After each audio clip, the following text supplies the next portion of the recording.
My name is Andrea Chandler. I'm a professor in the Department of Political Science here at Carleton.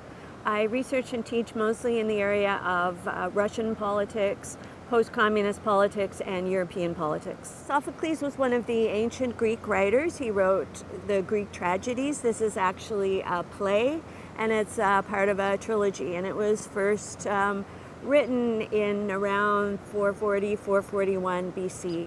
Antigone is a young woman who lives in a city-state that's been captured by a cruel king. Her brother has died in a fight against Creon, and as punishment, Creon has decreed that the brother cannot receive a decent burial. He has to just be left out on the ground. Antigone is determined to bury her brother in line with her family's beliefs.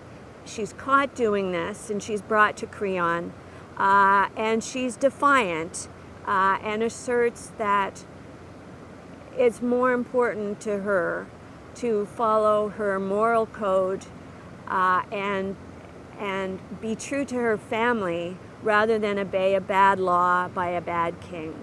So there are two reasons why this book really struck me.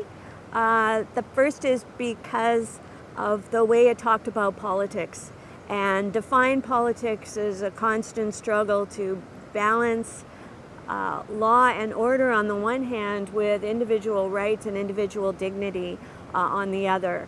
And it, I think, taught me how to look for abuses of power and how to stand up for them, which has been really valuable in my research career.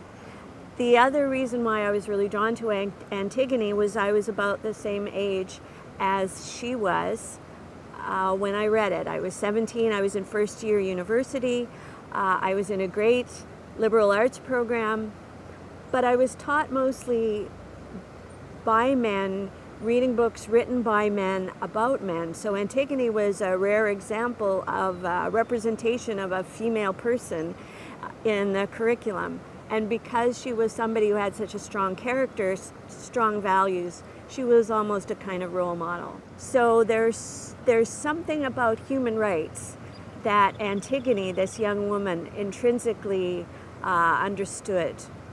And she knew that even if she perished, that was going to be more important in the end. You went to the furthest verge of daring, but there you found the high foundation of justice and fell. And so it captures Antigone's courage, but also that she has done the right thing. Doing the right thing comes first. And I think it's something that a lot of us can relate to and that a lot of us struggle with at some point in our lives.